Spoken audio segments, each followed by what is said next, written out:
What's up, A to Z Sports Live on this Monday. Hope everybody had a great weekend watching college basketball, and we'll find out just how many people are still interested in the Final Four now that it's set, and really not a lot of big names, not a lot of big teams left around, but some interesting basketball over the weekend. But I hope everybody had a great weekend. The NFL kicks off this week with its NFL owners meetings. This spring owners meetings start this week and start really today. And the AFC coaches will talk today. So we'll set the stage a little bit for some potential topics that will follow today's show later on this week with Mike Vrabel talking today. And Jim Wyatt talked with Titans GM Rand Carthon at owners meetings, and that came out yesterday. So I'm sure you can check out A2ZSports.com for some updates from the new Titans GM. But Sam, you and I today are going to talk about something we teased on Friday. I thought we had quite a fun game with our cut, keep, or trade game with Ryan Tannehill, Kevin Byard, and Derrick Henry on Friday. And now we tease a little bit. I have two potential trade partners for Titans quarterback Ryan Tannehill, and we're going to talk about those today because will Ryan Tannehill be traded? We'll see. And the draft is approaching as April starts on Saturday. And so we're almost right there to draft month. But so two potential trade partners for Ryan Tannehill. And then ESPN.com updated their power rankings across the NFL this morning. And we'll see where the Titans sit going into the draft. So Sam, welcome in. Hope you had a great weekend. Let's get this thing fired up.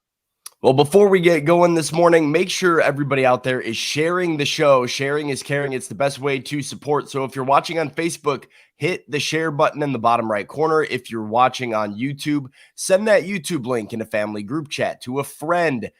Tweet out the YouTube link, however it is that you consume the show. Make sure that's how you're sharing the show and getting other Titans fans involved in the conversation. That's how we grow the A to Z Sports family, and that's how we have better conversations each and every morning. So as we dive into some Ryan Tannehill topics, share it before we get started. Yeah, definitely do that for us for sure. So let's get it going officially. Welcome into A to Z Sports, powered by the BetMGM app. I'm Austin Stanley. He is Sam Phelan, our Titans reporter for A2ZSports.com. Make sure you follow us all over social media because we are Nashville's on-demand sports talk network, going live weekday mornings at 8 Central Time on Facebook, YouTube, and Twitch. Links to the show segment by segment on our Twitter timeline at A2Z Sports. And make sure you follow us on Instagram and TikTok for more Titans coverage. We got to make sure we thank our sponsors because they make it happen for us, and they help out all of you, like Wilson County Hyundai. Make them a part of your new car buying process by going to see them in Lebanon or at wilsoncountyhyundai.com. The Bone and Joint Institute, boneandjointtn.org, the region's destination for comprehensive orthopedic and sports medicine care. And Farm Bureau Health Plans. Get better with Farm Bureau Health Plans, better coverage rates and service. Learn more about a health plan for you at fbhp.com/ATOZ. So Sam, we kick off this week. As I said, NFL owners meetings do get started today for their spring sessions. And so AFC head coaches are slated to talk to the media later on today. So that means that we will hear from Titans head coach Mike Vrabel at some point on this Monday, but a lot to get to. And Rand Carthon talked to Jim Wyatt of TennesseeTitans.com yesterday, and Jimmy put out all those videos on his social media, and we've got some of those reactions, like the reaction to Kevin Byard that Buck wrote last night about what Rand Carthon had to say about the Kevin Byard rumors. And he also updated the status of Derrick Henry and Ryan Tannehill, where the update was basically that there's no update. And so as far as we know, the last thing about Ryan Tannehill from Rand Carthon is that he is still on the Titans roster as the quarterback and is the starting quarterback until he is not. But Sam, we played our keep one, cut one, trade one game on Friday, and I think people really enjoyed it. I mean, from the numbers, it looked like people were intrigued by it. But just to refresh and to reset from our Friday conversation, Sam, we had cut one, keep one, trade one. What were your three answers on those three players? Well, I believe that the Titans should keep Kevin Byard because he is still at the very top of his game and probably has the most years left of really competitive football. And then if I'm trading and cutting one of Tannehill or Henry, I view Ryan Tannehill as the trade piece that the Titans get more trade value out of. And so a trade would make more sense for Tannehill to me. And I think you can cut Derrick Henry to clear that money if that's what you choose to do. But Ryan Tannehill is the big trade chip of the three because he plays quarterback that you could net possibly the biggest return for him. Yeah, and for the sake of this is the game that we played. I don't we made an unfortunate game, an ugly game.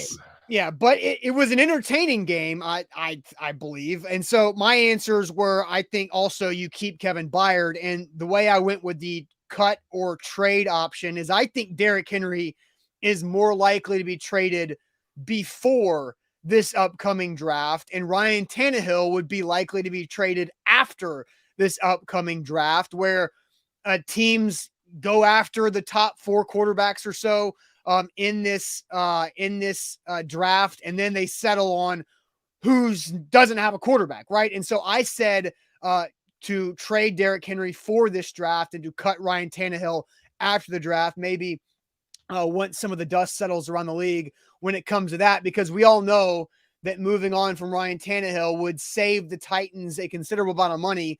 If they keep him, then they, have to pay him, and he counts $36+ million on the salary cap this year. You can cut him now and save 17.8, or you can trade him after June 1st or cut him after June 1st and save $27 million. So there's options there for the Ryan Tannehill aspect of this. So Sam, as I mentioned, I do think there are a couple interesting trade partners or potential trade partners for Titans quarterback Ryan Tannehill. And it really comes down to me, in my opinion, on who I think is sitting at a desperate situation when it comes to their quarterback situation.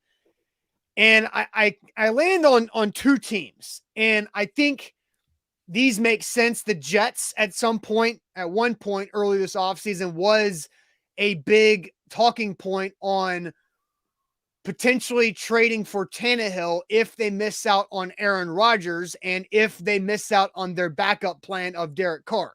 So we know Aaron Rodgers is still plan A for the New York Jets. They have still yet to work out the compensation with the Packers and the Jets on Aaron Rodgers. And then you have Derek Carr, who already has gone to the New Orleans Saints. And so now I think the Jets, if Aaron Rodgers' situation does fall through, then yeah, I think the Jets could be there for Ryan Tannehill, but the Jets are not one of my 2 potential trade partners. Sam, I think I look at the New York Jets involved in this situation and think there is a team in the AFC East that is staring 4th place in the face, and that team is very not comfortable with 4th place in their division, because I don't know the last time the New England Patriots had been 4th place in the AFC East. And I don't know if you can look this up real quick, but even when Tom Brady tore his ACL in like week 1 from Bernard Pollard back in like 2009, I think it was, Matt Castle was able to take the New England Patriots to a winning record, but they missed the playoffs. So they were not 4th place in the East. The New England Patriots, I don't think, have been 4th place in the East in a long, long time. The last time the Patriots were 4th or last place in their division was 2000, where they went 5-11. The next year they won the Super Bowl, and it has not happened since. So there you go. So I think the New England Patriots, and right, Daniel says 2008 was when Brady tore his ACL. I guess that's correct, because 2007 was the 16-0. It was the year after that. 2008 they went 11-5 with under Matt Castle. Yeah, right. So I was, 1 year off on that. So I think the New England Patriots could be a potential trade partner for Ryan Tannehill, because if Aaron Rodgers goes to the Jets, you've already got Josh Allen in Buffalo with the Bills, and then Tua and the Miami Dolphins. Tua is not whatsoever like solidified as a bona fide stud quarterback, but you look at what the Dolphins roster is, and the Dolphins roster is extremely competitive and was a playoff team, a wild card team from a year ago. So I think if you were Bill Belichick, if you were the New England Patriots, you have to look at the potential of Aaron Rodgers, Josh Allen, and a star-studded Miami Dolphins roster with Tua in your division and say, is Mac Jones going to be the guy that can help us compete in this division? And we also have to think Bill Belichick is not exactly young. And Bill Belichick, like we've mentioned, has not won or has not lost really in over 20 years. Does Bill Belichick want to go to the AFC East battle with Mac Jones and the rest of that offense, or is Ryan Tannehill a worthy upgrade that can come in and compete in that division to make a wild card or a divisional playoff spot? It's an interesting one.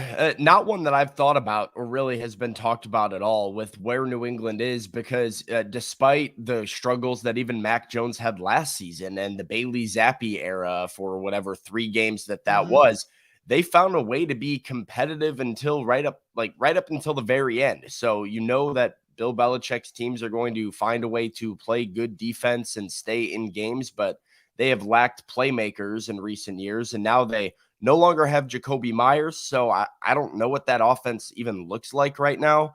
I don't hate that fit. It's just hard to see how Ryan Tannehill is the difference maker for New England when I think they're missing a lot of the other complementary pieces around him that they could. I mean, who have they gotten this offseason? They made a move at tight end, I think, and they got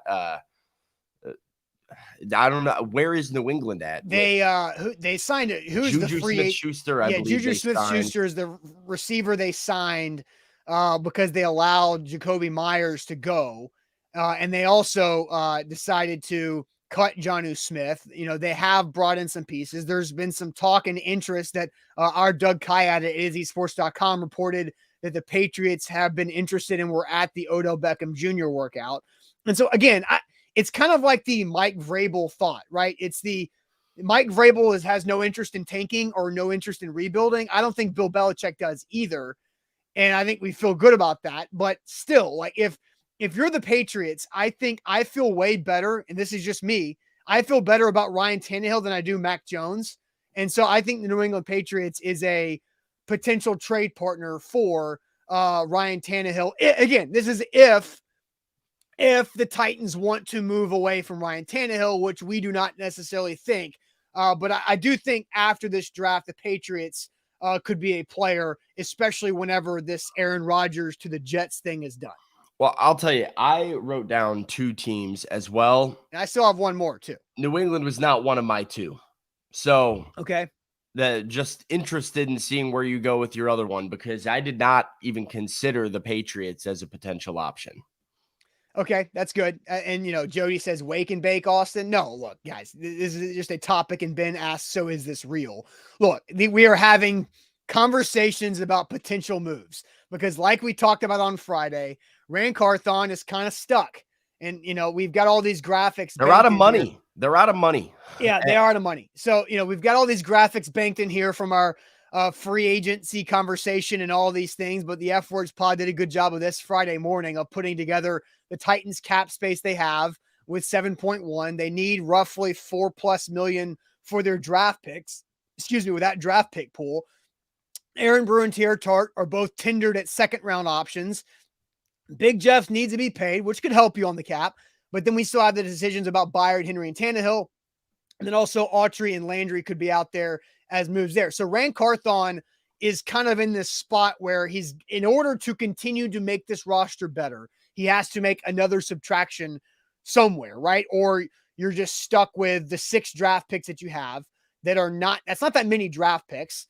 And so you have to really be able to do some things. And so unloading some roster would make sense. And I think Ryan Tannehill is a tradable piece after the NFL draft. So I've got one more of mine, and then I want to get to Sam's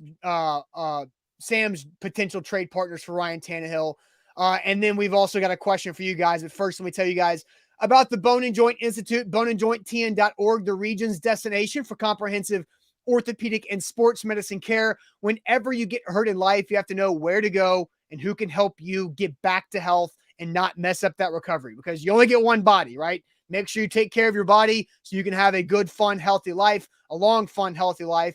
And no matter where you are in life, the Bone and Joint Institute can absolutely help you out if you just get hurt just by walking around, you slip in the rain, you fall down the stairs, and you bang something up. No problem. The Bone and Joint Institute has a specialist to make you get back to health. Or if you're playing rec sports, if your son or daughter playing youth sports gets injured, they've got you covered right there, all in one building, right? That's right there in Franklin off of I-65 and Highway 96. Super easy to get to and very easy for you at boneandjointtn.org.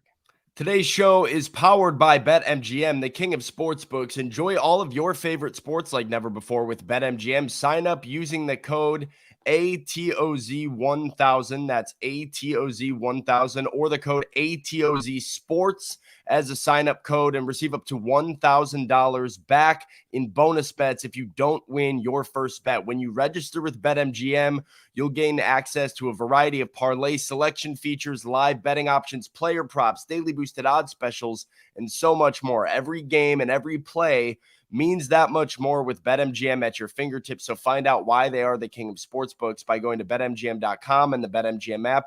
Sign up using sign-up code ATOZ Sports to get $1,000 back if your first bet doesn't hit.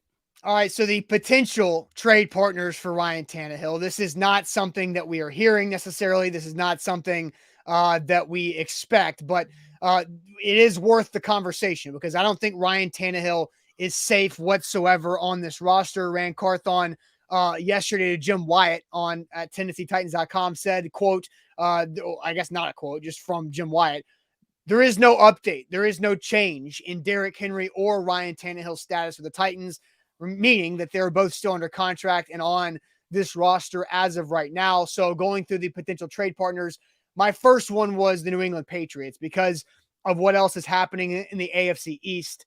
And that is if whenever Aaron Rodgers does go to the New York Jets, you've got Josh Allen and the high-powered Bills, plus the Dolphins building a fantastic, spicy, fast, explosive roster around Tua.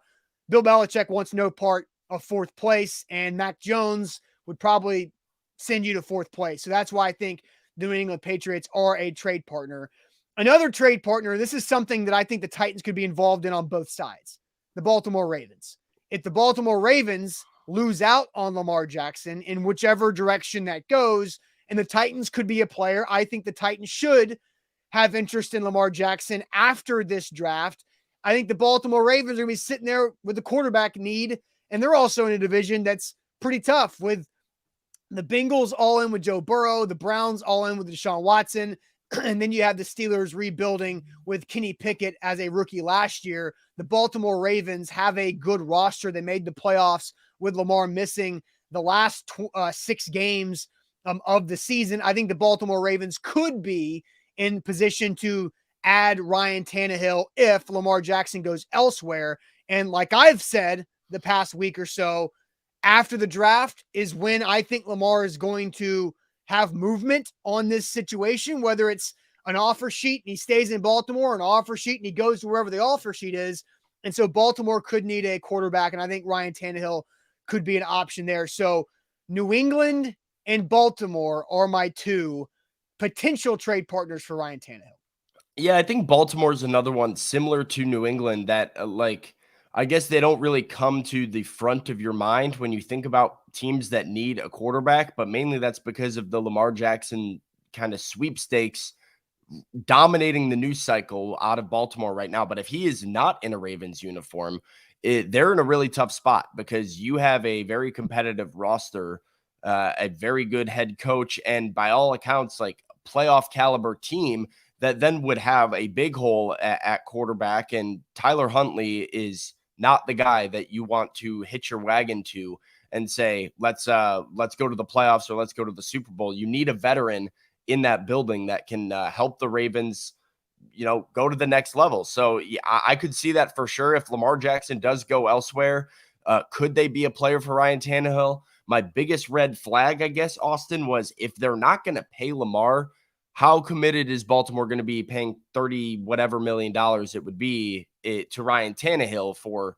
his big cap hit and stuff like that? That seems a little counterintuitive. Well, I don't think it's that they're unwilling to pay Lamar Jackson.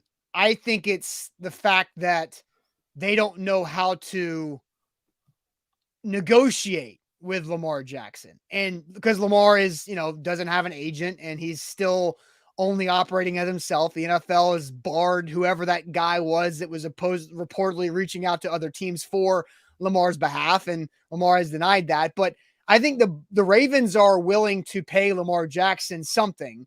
It's just they don't know how to negotiate this. And so that's why they're in that situation. And so I think if, the Ravens have been building around a running offense for the last 5 years with Lamar, I think Ryan Tannehill, while he's not Lamar Jackson, obviously, Ryan Tannehill obviously fits in a run-first offense.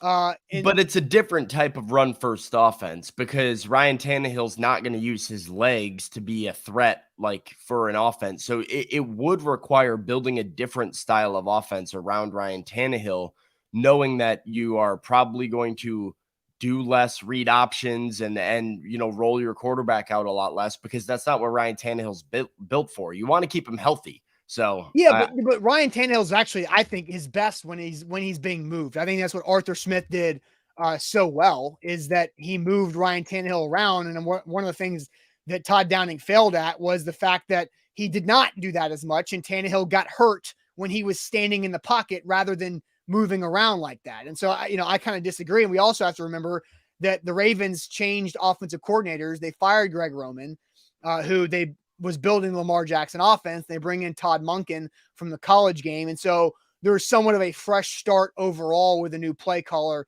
in Baltimore, just like a new play caller here in Tennessee. Noah says it would only be 18 for them on the cap. I believe it would be 27. No, Yeah. I mean, that's the base Right. salary for Ryan Tannehill. So $27 million is what, I mean, unless the Titans were to take some sort of piece of that contract in a trade, but $27 million is what you're committing to Ryan Tannehill this season. If you're trading for him, that's a lot of money. So, I mean, a lot less than what Lamar Jackson will be. But I think the Ravens would rather have Lamar Jackson over the long haul rather than Tannehill for just one season. Yeah. So I don't know. I don't hate that one, but I don't love that one. That's another team that doesn't have a ton of weapons. And like what we've learned about Ryan Tannehill is that sure, he's accurate, but he needs guys that can create separation or make a big play for him down the field. Who in Baltimore is really doing that for him? I mean, the Ravens offense is built around Lamar Jackson's speed and athleticism, his ability to make plays with his legs, and then everybody else's ability to make plays with the ball in space. I don't know how Ryan Tannehill fits into the identity of that roster right now. So that would be kind of a tough fit and a tough sell for me. All right. I think you missed an obvious one. Oh, so I said Patriots and Ravens, and Sam thinks I missed the obvious one. So what's the obvious one there, Sam? Well, I think the slam dunk team that I would say would be my betting favorite to land him right now is Washington. I think the Washington Commanders, you have the weapons in place. You have Terry McLaurin and Jahan Dotson and Curtis Samuel. You have a good young running back and Brian Robinson. You have the defense and the front four and a veteran aging head coach that wants to compete and wants to win. You have an owner that might be on his way out, looking to sell and get the last bit of value out of the franchise that you can. And you have Sam Howell and Jacoby Brissett at quarterback. That's not going to work. And they've found ways to compete in recent years, despite Carson Wentz, Sam Howell, Jacoby Brissett type of guys at quarterback. Add a veteran in Ryan Tannehill. Washington's a playoff team. I feel very, very confident in that one, that would be a really good fit for them across the board. I think that would be the easy fit for me right now. Okay. Interesting. All right. So let's ask the audience here, because I think this is an interesting question, and it kind of looks beyond just the NFL or beyond just the Titans and more into the NFL. So we're talking about potential trade partners for Ryan Tannehill. I said Baltimore and New England. Sam going with Washington. Did you have another one? I do have another. I have actually two other ones written down. You had three? Well, I had two main ones, and then a third one that I thought you'd hit on at least one of them, and you went a completely so different. We total will have five. Okay, so let's ask the question of this, and then I'm sure we can work your other options in to the answers. Because here's the question: who will be the most quarterback desperate team after the draft? who will be the most quarterback desperate team after the NFL draft? That's what I'm kind of curious about as well. So who will be the most desperate team after this upcoming draft? And we'll discuss that. I'm sure there's actually a mock draft that we might be talking about some tomorrow with what the Titans might be doing. So we'll kind of save that in our back pocket.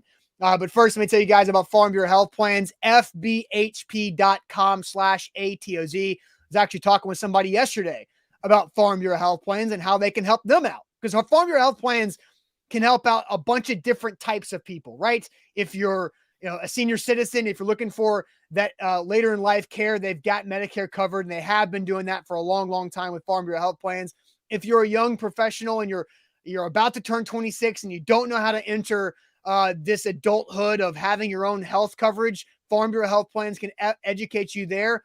Or if you're a self-employed entrepreneur, maybe that's your path in this life and it's hard to go get health coverage, just like Zach has done. You can go to fbhp.com/ATOZ, and that's where Farm Bureau Health Plans, I think, has a fantastic value. So for anybody who's an independent contractor, anybody who's self-employed, an entrepreneur, owning your own business, and you can't rely on whatever company it is to provide your health plans, Farm Bureau Health Plans of Tennessee, they will make sure that you've got it right there. They've been doing it for Tennesseans for over 75 years. So check them out at fbhp.com/ATOZ.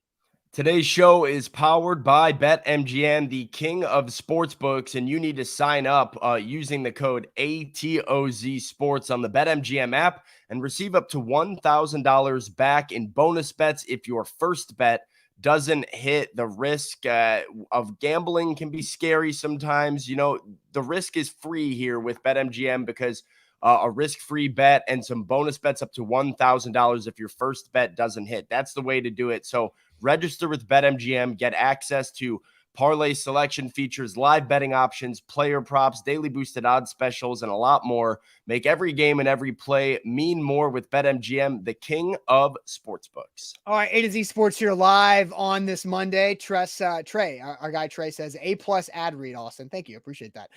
So here's the question, Sam. We're asking everybody here, who will be the most quarterback desperate team in the NFL after the NFL draft, right? Because we know the Panthers are going to get somebody. We know the Texans are going to get somebody. We think the Colts are. But who will be the most quarterback desperate team after the draft? Sam, I'll send you to the chat to see what everybody's saying in the conversation this morning. John says Atlanta.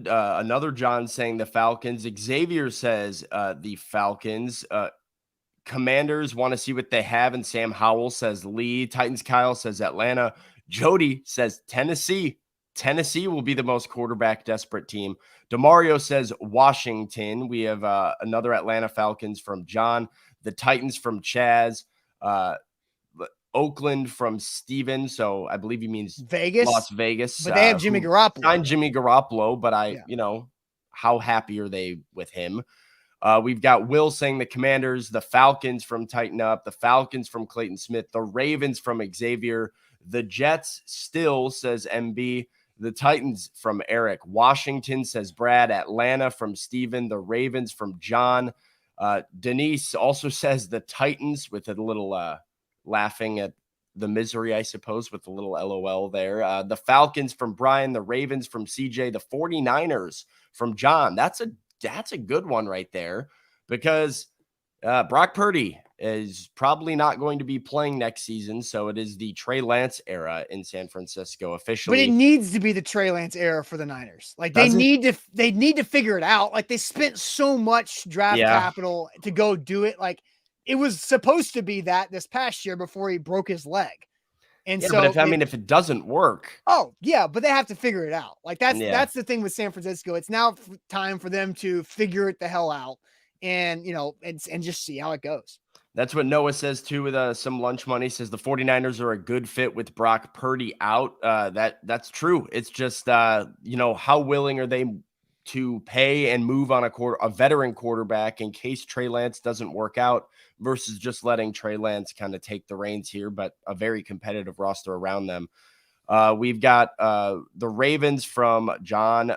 We've got the Titans from Rob Wright, Tampa Bay or Washington from Mecco. we have the Falcons from Mark D, Washington from Patrick, Atlanta from Titans Kyle, the Titans from Billy. The Colts will be desperate from Jason Martinez. Maybe the Colts don't go get a quarterback in the draft in this scenario. So a good variety. Kane comes in with a super chat, says the Jets, Rodgers has them hostage. They would build that team to his specs, then he will retire. So that is one of mine that I have written down, is the New York Jets. Okay. Because I got to tell you, I'm not convinced it's happening. If the Green Bay Packers are asking for a first-round pick and more for Aaron Rodgers, I think 2 first-round picks, it was said at one point, he's not going to be a Jet.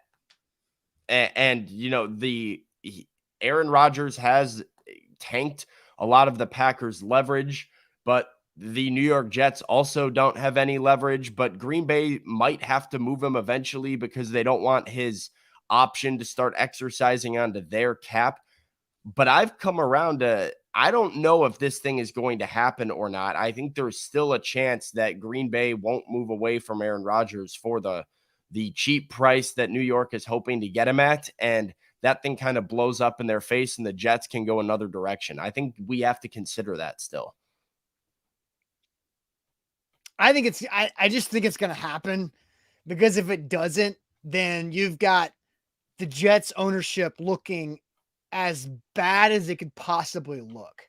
Do they? I mean, like, they wanted to go get Aaron Rodgers. They committed to going to get Aaron Rodgers, but they're not going to give up. Aaron Rodgers also said on like a massively viewed streaming show with Pat McAfee, I intend to play for the New York Jets. And so you've got Aaron Rodgers saying he wants to be a Jet. And now Woody Johnson has all this. I mean, that doesn't mean that you just tank all of your draft capital and sink it all to Green Bay in order to get Aaron Rodgers. Like, it doesn't matter what Aaron says publicly. You have to make a trade. But just like the Niners have to figure out Trey Lance, the Packers have to. The Packers have to go with Jordan Love. But which is why Green Bay has lost all of their leverage in these negotiations. So if you're the Jets, why are you moving a first-round pick for a guy that you know Green Bay has to get rid of, and a guy that has already said publicly wants to play for you? So yeah, it's interesting. It is interesting. I think like all signs point to Aaron Rodgers being a New York Jet at this point in time, but it's like, we can't forget that deal is not done and that there's still a lot of very expensive things and hoops to jump through to make it happen. If it doesn't, they're as good of a candidate as anybody to land Ryan Tannehill or another veteran, because they need help. I would agree. I would agree. The Jets are an option for Tannehill if the Aaron Rodgers thing does fall. And real quick, this is why I find this topic hilarious and, you know, questionable, because back-to-back comments here. Lane says Packers have all the leverage. Jimbo says Packers have no leverage. And I really haven't seen a trade negotiation in recent memory that is, you could make a legitimate argument for either team to have the leverage of. Green Bay can sit back and say, well, Jets, we know you don't want to go with Zach Wilson. We know you need a quarterback and you need Aaron Rodgers and you've missed out on the other options. You need to make this trade. And the Jets can sit back and say, well, we know that you need to see what Jordan Love has and you can't pay Aaron another year and that you need him off your books and you can't just cut him. Mm-hmm. So it can go back and forth. And typically when that's a situation, you're hard pressed to get a deal done. So Sam, I'll ask you, who do you think will be the most quarterback desperate team after the NFL draft? I do think it's Washington. I think that they're the slam dunk desperate team that has the ready to win roster with a ready to win head coach and not a ready to win QB. You lost your insurance policy and Taylor Heineke to my second team, which is the Atlanta Falcons, because they have a whole kind of mess going on with Heineke and Desmond Ridder. The only reason Atlanta was not a top target for me in terms of trading for Ryan Tannehill is I don't believe they are necessarily trying to compete this year. I don't think that, you know, the playoffs and an NFC South title is something that is they're ready to do as a roster right now. So I think they're better suited for a quarterback next year and continuing to build things around the next guy. And Desmond Ridder and Taylor Heineke can figure it out for at least a season. I think the Falcons, I mean, this has been their public stance that they really, really like Desmond Ridder. And if you remember, it's only been a year, but the pro comp for Desmond Ridder coming out of Cincinnati was Ryan Tannehill. And so Yeah. with Arthur Smith there, I think I don't know a lot of Falcons fans, which is kind of weird because Atlanta and Nashville are very close, but I just don't know a lot of Falcons fans. I think Arthur Smith has job security in Atlanta because I from 10,000 foot view, it seems like that they're committed long term. And so if you're Arthur Smith and Desmond Ridder and the comp for him is Tannehill, then I think Arthur Smith would want to see the 3rd round pick version of Ryan Tannehill through more than just 1 year, especially when they have Kyle Pitts and now Jonnu Smith too, right? Like they've got, really good tight ends. Drake London and, another good downfield weapon for them. They signed Mac Hollins in the offseason. So doesn't that feel like Desmond Ridder as a Ryan Tannehill could make positive steps with the Falcons? I mean, certainly, which is why I don't think that they're a slam dunk fit to like go make a trade for somebody right now. It's just not where they're at as a franchise. I look at Washington and I say that team is ready to win and they're ready to win now. Like they have all the pieces. They've developed all the pieces. They're paying some of the pieces. They need a guy under center that can lead them to the playoffs and make them more competitive in the NFC East. And in Ron Rivera's own words, the thing that kept them back from taking the next step in the NFC East was the quarterback and their lack of quarterback play. I don't look at Atlanta in the same light. I think they're a year or two away. And as long as Arthur Smith has some job security there, you see what you have in Desmond Ridder, try and develop him and figure out if he's your guy. And if not, you're probably going to be pretty bad and you can make a move on somebody in the draft. So I think when I'm answering the question of who will be the most quarterback desperate team after the draft, I look at 2. I think Washington is one of them. And I look at the 2 divisions of which 2 divisions this past year had the most like playoff teams / playoff bubble teams. In the East divisions on both conferences had really, really competitive teams top to bottom. And so that's where I really do think the New England Patriots are sitting there and this is a big if, right? If the Aaron Rodgers and the Jets thing does go through like Aaron Rodgers intends it to, I think I just look at the Patriots and say, they are like you said it, 2000, the year 2000 is the last time the New England Patriots were last place. And that was even before they had the current divisional setup, if you want to really go make it feel like it was that much longer ago. And so Bill Belichick, I think, would be interested in a quarterback that can help him compete for a playoff spot. And Mac Jones is not doing that. And Devin brings up a team too, who is in Tampa. I thought about the Bucks. Baker Mayfield, and then you've got Kyle Trask. And here's the problem with the Bucks, though, is that their cap is not in a great spot because of all the moves they did to make sure they can maximize the few years of Tom Brady. And so I think the Bucks are more willing. They got the Super Bowl. Like they're kind of like the Rams, they're right? also paying Baker Mayfield like $8 million or something like that. Right. Like that's a good amount of money for a guy that you have no intention of playing by going and getting another guy. Like I would assume Baker Mayfield's their starter and that they're more than okay with that for right now. Yeah, just like, the Rams won their Super Bowl and they are kind of understanding that they need to fix some stuff. And the Bucks won their Super Bowl with Brady. They now know they have to think some stuff.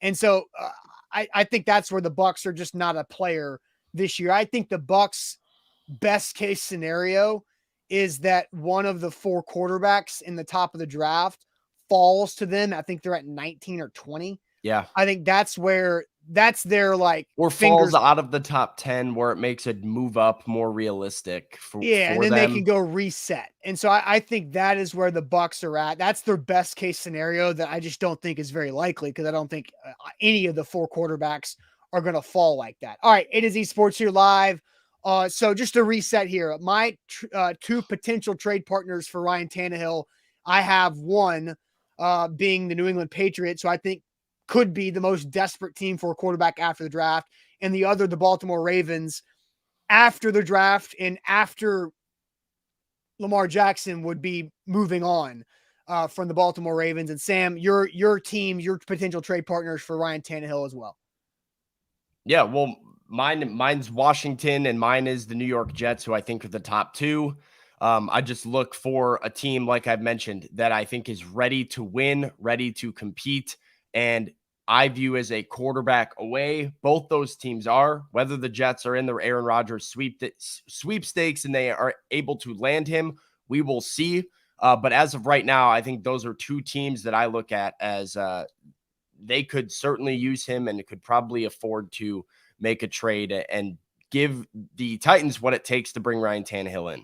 All right, real quick. Noah's got some more lunchbox money. He says this is about the Aaron Rodgers situation. Both teams think they have the leverage when neither does between the Jets and Packers. That's why the deal isn't done. Packers hiked up the price on the Jets. So that's from Noah to kind of wrap up that comment. And that's kind of my point with it is both think they have leverage. Neither one does. So a deal isn't done. But what is the path to getting a deal done? Unless both teams swallow their pride and say, all right, you know what? Let's just get a deal done that helps both of us, which could happen. But if it doesn't, you're looking at two teams that have very different priorities and understandings of where they're at in this negotiations, and that's usually the recipe for not getting a deal done. Yeah, no kidding. A to Z Sports here live on this Monday. Sam, let's get to our next topic. The Titans have an updated power ranking spot in ESPN.com's NFL power rankings, and I have both stock up and stock down emojis on the graphic here, but I think we all might guess that it's not the one that's going in the positive direction. It is stock down. This is the updated power rankings from ESPN.com. Their way too early power ranking from ESPN.com after the Super Bowl was 24, now currently at 26 after the first big wave of free agency. And then, our guy TD at ESPN gave a blurb on the under the radar move. So not necessarily TD's. This is not Tehran's ranking, right? Let's just make that clear. So I don't want people going after our guy TD. But his top under the radar move was Aziz Al-Shire. Did you guys play the video Thursday of how to pronounce his name correctly? No, I have been saying Al-Shire, I believe is what it is. That is still up in the air. So we were going to do that, but then I think we got distracted last week. So maybe we'll have to do that tomorrow of get the official rating. But Tehran gives the reason of why Aziz will be the top under the radar signing there. So 26th. Here's the question for you guys here. Fair or foul? Titans dropped to 26th in ESPN's updated power rankings after free agency. So fair or foul, the Titans dropped to 26. And Sam, I'll let you do the honors and talk about our friends at Wilson County Hyundai. Wilson County Hyundai, you need to make them a part of your new car buying process in Lebanon or at wilsoncountyhyundai.com. Wilson County Hyundai is the place to go for your new ride. You can get 0% APR for 48 months on 2023 Sonatas, Santa Fe's, or Tucson's. Payne Bone and his team at Wilson County Hyundai are happy to guide you through the financing process, assisting with buying or trading in your vehicle. This is the spot, Wilson County Hyundai. Forget those downtown Nashville prices. They're out in Lebanon, so you can go to Lebanon to see our friends at wilsoncountyhyundai.com. Also with BetMGM, Sam's told you about the first bet offer you can get with our bonus code ATOZ Sports, where you get up to $1,000 in bonus bets if your first bet misses. But you can also, if you've already signed up with BetMGM because of ATOZ Sports, you can get more bonus bets if you use the Refer a Friend invitation. You get $50 in bonus bets for every friend that signs up with your Refer a Friend invitation. So you log into your BetMGM app, you go to Refer a Friend invitation, you can send that out to up to 20 friends. And for every friend, you get $50 in bonus bets. They also get $50 in bonus bets when they sign up with your invitation. So check that out right there. That's up to $1,000 more in bonus bets just by having your friends sign up with BetMGM. Visit BetMGM.com for terms and conditions. 21 or older, Tennessee only, new and existing customer offer. All promotions are subject to qualification and eligible requirements. Rewards issued with knowledgeable bonus bets. Bonus bets expire in 7 days. And for problem game support, call Tennessee Redline 800-889-9789. Sam here live on a Monday. We're asking fair or foul. The Titans dropped to 26 from 24 in ESPN's updated power rankings after the first wave of free agency.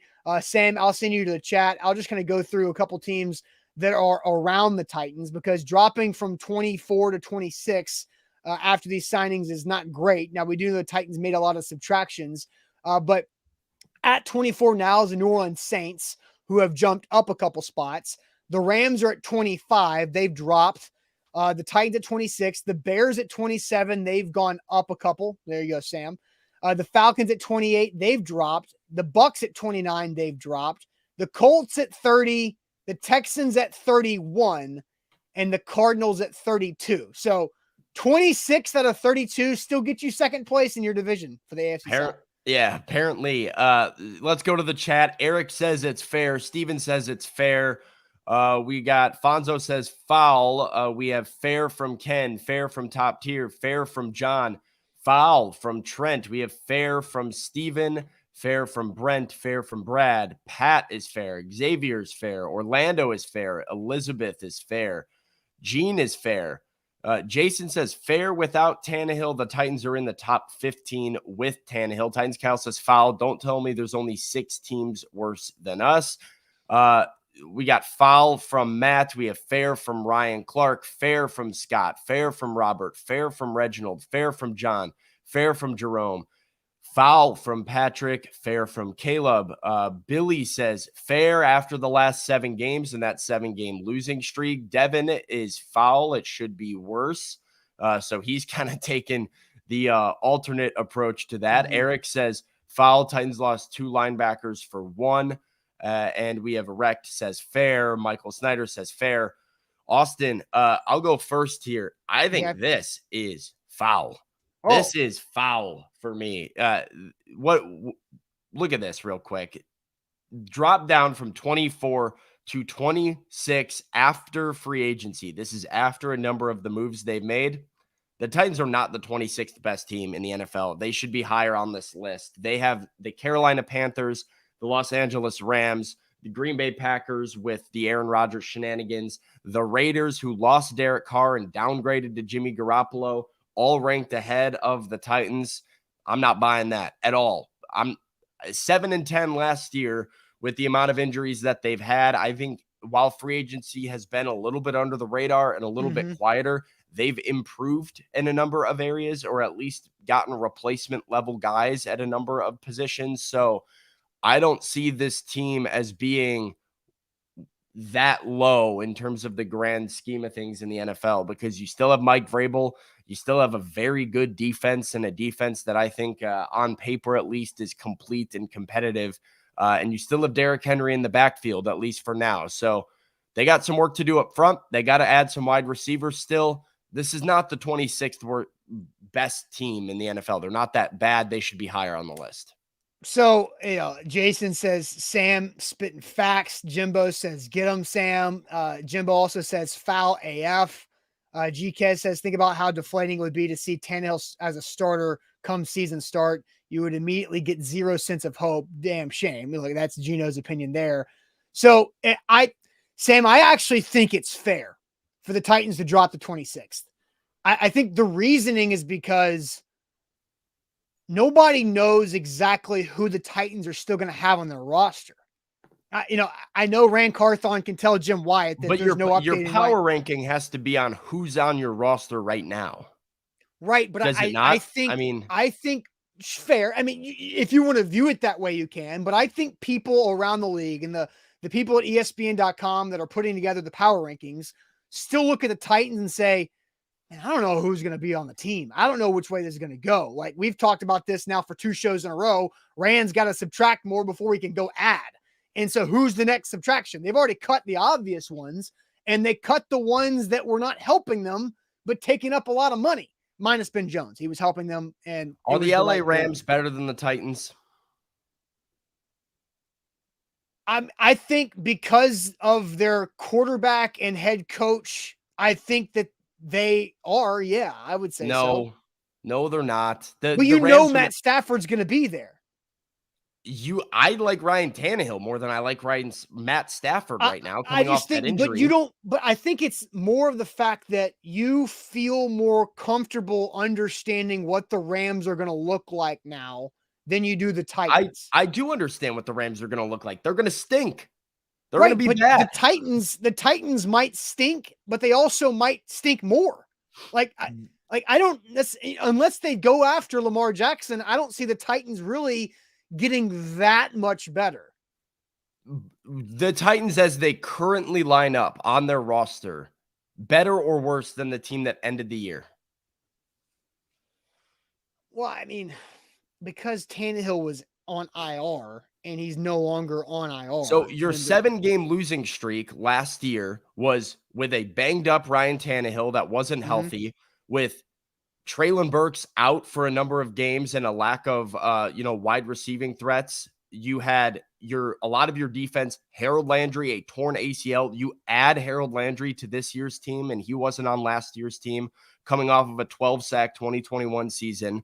Ryan Tannehill, hypothetically more healthy, more mobile. You have patched the hole at left tackle that used to be Dennis Daly. It's a toss-up. They're better in some spots, no doubt about it, but they're probably going to be worse in some spots, and there's a lot of unknown. Like, I get what you're saying. They're better than 26th in the NFL. I just think, okay, I think it's a fair foul, and you say it's foul, which is why it's foul, because I think they're a far more competitive team than number 26, and I think the teams that are listed in front of them are not better teams than I think they're way more competitive than whatever their power ranking shows them, but I think the process and the thought behind putting them 26th is fair, because I still think there's so much up in the air when it comes to this team. You have no idea if Andre Dillard is going to be able to start at left tackle and be the guy, because he's only started 9 games. And you have no idea if Treylon Burks can take that next step, or who's going to be throwing the Treylon Burks. You really don't know what Derrick Henry's status is going to be. I think the draft, after if the Titans get through the draft and Derrick Henry's still a part of the team, I think now you can pump them up a little higher. But I feel like a power ranking is a reflection of how competitive you are right now. It is supposed to be a reflection of how competitive your roster is. So why are they at 26 right now with Ryan Tannehill and Derrick Henry still on the roster, Kevin Byard still on the roster, and all these moves that they've made? Like, that's where I think this is foul, because if you are truly rating them at 26 as how competitive they are in the NFL, you're wrong. And if you are rating them at 26 as a way of saying we don't know what's going to happen, trying to project what happens in the future, it's an unfair way to do power rankings. And you shouldn't have a team like Carolina, who doesn't have a quarterback on their roster right now, ahead of them. But what we know about Carolina is that they've added some legitimate weapons. Yeah, they trade away DJ Moore, but they added in some legit weapons and some talent on offense. And then they have the number 1 overall pick to go get who they believe is the best quarterback in the draft. The Panthers, I think, and they're also playing in the NFC South. That's a god-awful division, and that have a chance to really do something. And so I understand the Panther situation. It's also about, where they've been able to add, and the Titans have added under the radar. So if you think it's foul, where do you think the Titans should be? Like, what's the highest, like, the Titans should be in your mind, where you're like, that's too high? Like, where's that line for you? So John says real quick, he says it's the same team that lost the last 7 games. No, it's not, because the team that lost the last 7 games had either an injured Ryan Tannehill, Malik Willis, or Josh Dobbs at quarterback. A healthy Ryan Tannehill should be back in 2023. The team that lost the last 7 games of the season had an injured Treylon Burks for a period of time, did not have Harold Landry, had Dennis Daly at left tackle, was missing David Long, was missing Christian Fulton, was missing key pieces because of injury or otherwise to their recipe. Now, the team that takes the field week 1, Obviously, injuries might happen before then, but the team that on paper takes the field week 1 right now is significantly improved from the team that struggled down the stretch of last season. I don't think there's really any debating that. So where would they be for me? Probably about 20. I mean, I don't think I could put them up into like the playoff tier because there's a lot of teams that either were in the playoffs last year or have made significant facelifts and improvements to their thing. But like they have Denver ahead of Tennessee, which that's because it's Sean Payton. They have Sean they got Payton to Sean come in there and Payton. fix that stuff, Sean right? Like Payton's Mike Nathaniel Hackett was, McCarthy. but Nathaniel Hackett was a absolute disaster. And so getting Sean Payton, like that's a massive upgrade. Add Sean, like the Broncos have this big roster centered around Russell Wilson. They were terrible last season. They add Sean Payton, and we're going to boost them up in the power rankings, but we're not going to give Mike Vrabel any credit for his pedigree as a head coach or what he has been able to do with the Titans. Well, it's because the Broncos defense was very good. The Broncos offense was god awful. The Nathaniel Hackett was the best run defense in the NFL. I mean, yeah, but Sam, defense. like let's look at it. Like with an offensive head coach in Nathaniel Hackett, the offense sucked and the defense was really good. Now you have Sean Payton, who is a massive upgrade over Nathaniel Hackett with a good defense, and now the offense will be better. That's where the Broncos are. I think the Broncos should be ahead of the Tennessee Titans. And so, that look, I don't want to get too deep into this, but so you think 20 to 21, is that what you said where the Titans? Yeah, I think that they are above the bottom tier of teams by a significant margin. And somewhere in between the non-playoff and then the wild card teams where they're looking to take a leap into that playoff tier if things start to go right for them. But to have them down in the bottom handful at 26 is not good.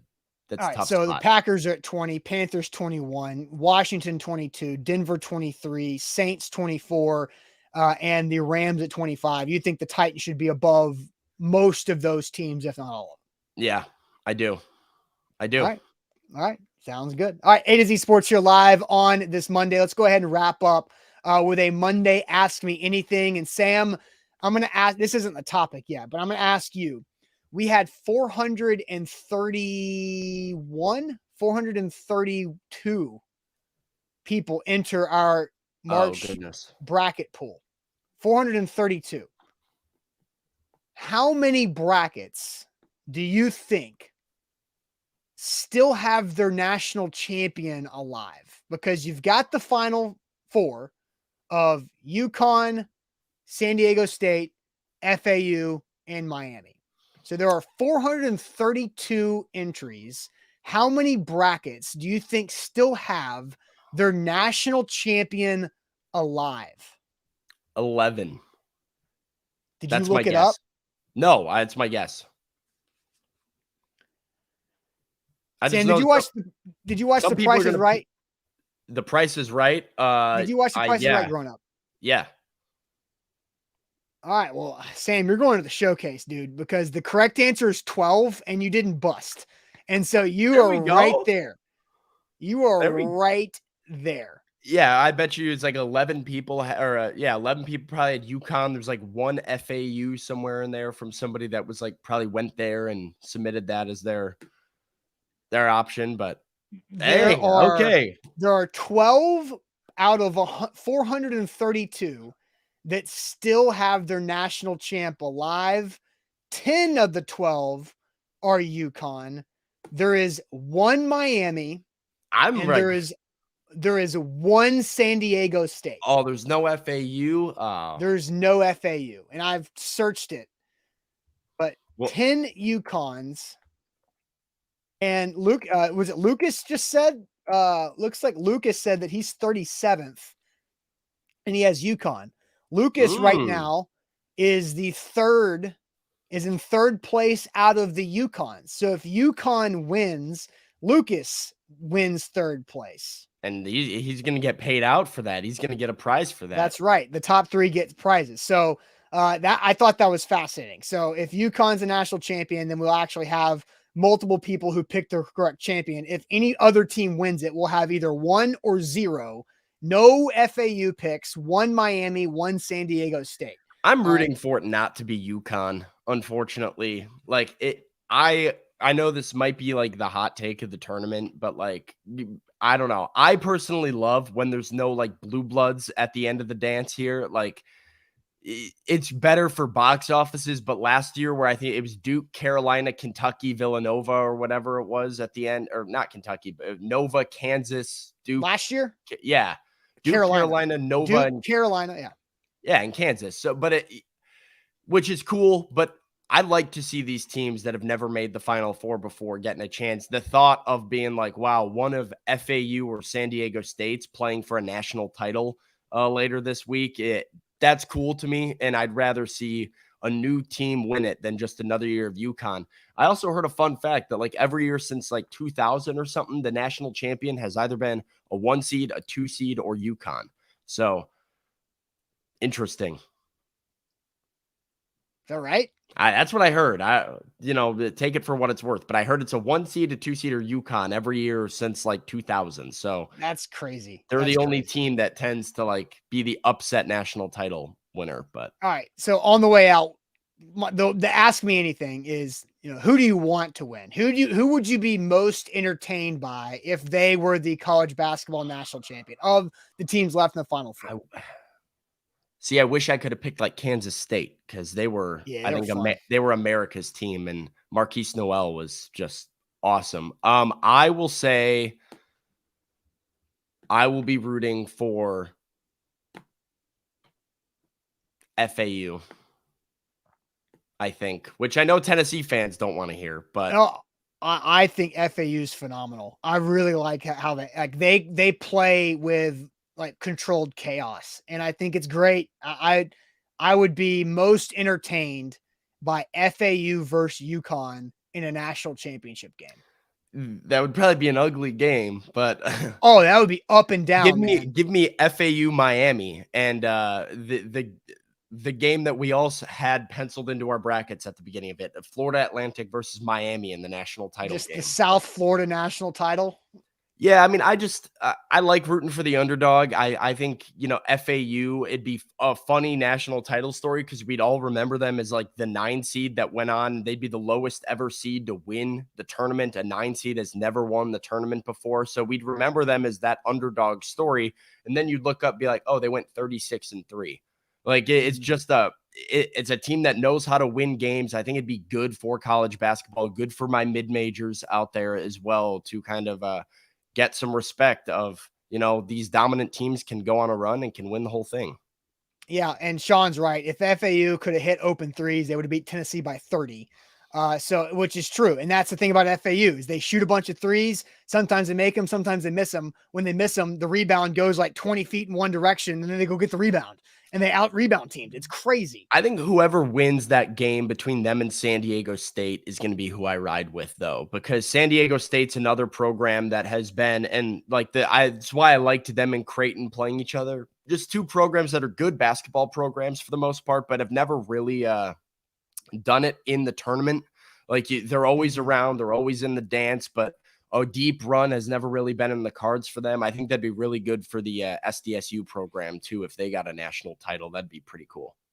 Yeah. From the Mountain West, no Mountain West team had been the Elite 8. Now they're one game away from the national championship game. All right, Sam, That'll wrap it up for this Monday show. Probably tomorrow, talking about an interesting mock draft that came out about the Tennessee Titans. But make sure before you head out, you give us that thumbs up, give us that like on the show before you go.